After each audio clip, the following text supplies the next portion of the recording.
안녕하세요, 에나입니다. 팀 페리스의 지금 하지 않으면 언제 하겠는가를 읽어드릴게요. 테니스공, 동그라미, 그리고 3만. 생각보다 시간이 별로 없는데도 우리는 생각과는 매우 다른 방식으로 시간을 보낸다. 드류 휴스턴은 드롭박스의 공동 창업자이자 CEO다.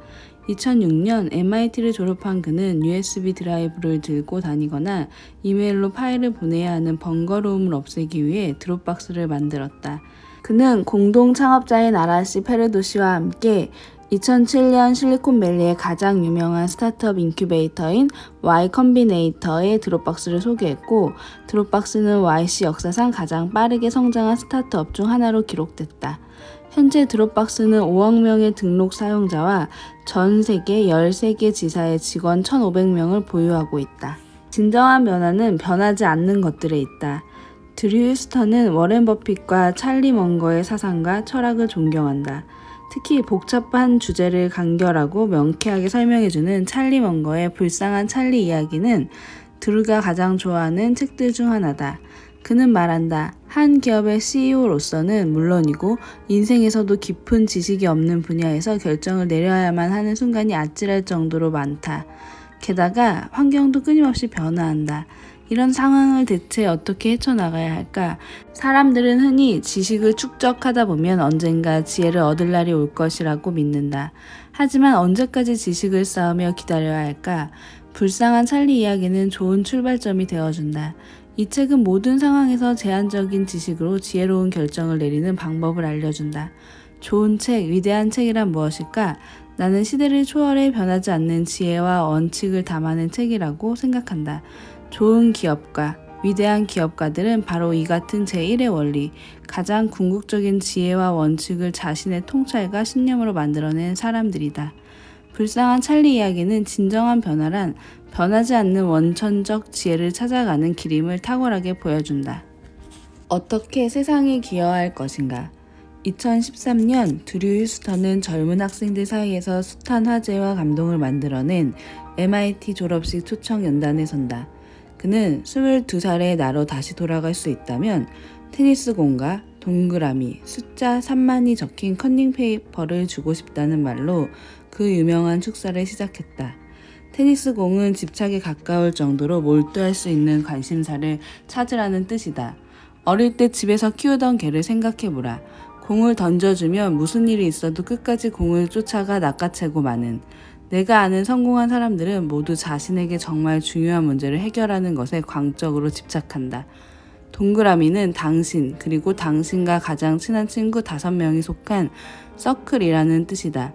당신은 이 동그라미 안에 있는 친구 5명의 평균이라는 사실을 늘 잊지 말아야 한다. 살아가면서 이 동그라미는 당신에게 많은 것을 묻고 답하고 깨달음을 찾아줄 것이다. 이 동그라미가 언제나 당신의 최선의 잠재력을 이끌어낼 수 있는 역할을 할 수 있게 하라. 마지막 숫자 3만의 뜻은 이렇다. 24살 때 나는 한 웹사이트에서 인간이 평균 3만 일을 산다는 글을 읽었다. 그리고 생각해보니 그 당시 나는 벌써 8천 일을 살았다는 사실에 큰 충격을 받았다. 당신이 찾아야 할 인생 지혜는 간단하다. 매일 하루를 의미 있게 만들어야 한다는 것이다. Y 컴비네이터와 드롭박스의 사람들은 인생의 매 순간을 의미 있게 만드는 성공에 대해 이렇게 말한다. 어떻게 세상에 기여할 것인가? 어떻게 하면 사람들의 불편함과 문제점을 해결해 줄 것인가? 위대한 기업과 뛰어난 CEO와 리더들은 모두 이 질문들에 매달린다는 사실을 잊지 말기를. 위대한 성공은 사람, 그리고 세상을 돕는 생각에서 출발한다는 것을 늘 가슴에 품고 다니기를.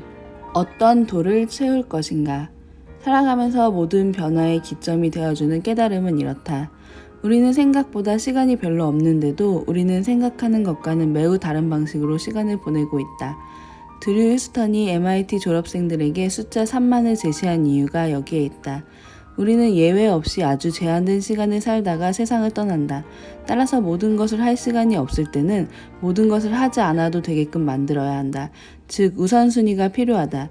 드류는 말한다. 경영석학 피터 드러커의 퀴즈를 비유로 들어보자. 당신이 가진 시간을 항아리라고 해보자. 그리고 우선순위 최상단에 있는 것들을 돌, 나머지 것들은 자갈이나 모래라고 가정해보자. 항아리를 채우는 가장 좋은 방법은 무엇인가? 대부분은 우선 돌부터 넣고 그 다음 자갈과 모래를 차례로 채워 넣는다고 답할 것이다. 나도 그랬다. 내게 돌은 인재 영입과 신상품 개발을 위한 아이디어다. 나는 내 시간의 대부분이 여기에 쓰인다고 확신했었다. 그런데 피터 드러커의 책을 읽고 난 후 실제로 2주 동안 내가 시간을 어떻게 사용하는지 매 시간대별로 꼼꼼하게 노트에 기록해보았다. 2가지 결과가 나왔다. 첫째, 내 항아리는 대부분 모래로 가득했다. 둘째, 정말 중요한 돌들은 항아리 바닥에 겨우 몇 개 깔려 있었다. 이 경험은 외부에서 들어오는 요청을 한 걸음 떨어져서 바라보게 해주었다. 내 항아리는 애초에 크지도 않았다. 중요한 건 모래와 자갈로 채울 것이냐, 돌로 채울 것이냐가 아니었다. 내 돌로 채울 것인가, 타인의 돌로 채울 것인가가 인생을 바꾸는 질문이었다. 드류 휴스턴의 이메일 박스에는 타인의 우선순위라는 폴더가 있다. 수없이 쏟아지는 이메일 중에서 내가 아니라 타인의 우선순위로 분류할 수 있는 것이 무엇인지를 늘 상기하기 위해서다. 타인을 돕지 않기 위해서가 아니다. 모든 사람의 요청을 고려하는 것이 세상을 돕는 지혜로운 방식이 될 수는 없기 때문이다. 선택의 신중을 기하기 위해서다. 직원과 고객이란 돌 대신에 직원과 고객을 가장한 돌을 항아리에 무심코 넣지 않기 위해서다. 마지막으로 드류는 현명한 우선순위 결정을 위한 몇 가지 팁을 남겼다. 첫째, 돌을 채워 넣기 위한 시간을 미리 떼어놓아라. 실패하는 사람들은 늘 유예되는데도 불구하고 희망적 사고를 벌이지 못하기 때문이다. 남는 시간이 있다면 운동을 할 수 있을 텐데와 같은 것이 우리가 버려야 할 희망적 사고다. 돌을 넣기 위한 시간을 의도적으로 따로 마련해 두지 않으면 이 또한 절대 실현될 수 없는 희망사항으로 전락하고 만다. 사실 숙면을 취하고 운동을 하는 습관은 모래나 자갈이 아니라 중요한 돌이 되어야 한다. 잠과 건강만큼 인생에서 중요한 것도 없다. 둘째, 모든 이메일에 답장하지 않아도 된다. 답장하지 않는 데서 오는 죄책감에서 벗어나라.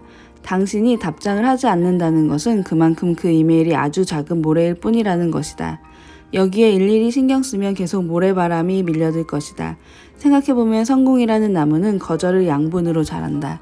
어떻게 하면 나의 돌로 항아리를 채우면서 세상에 기여할 수 있을 것인가? 테니스 공과 동그라미 그리고 숫자 3만을 품고 다니는 한 당신은 계속 성장하고 좀 더 탁월해지고 점점 더 지혜로워질 것이다. 그리고 그런 당신에 힘입어 마침내 세상은 달라질 것이다.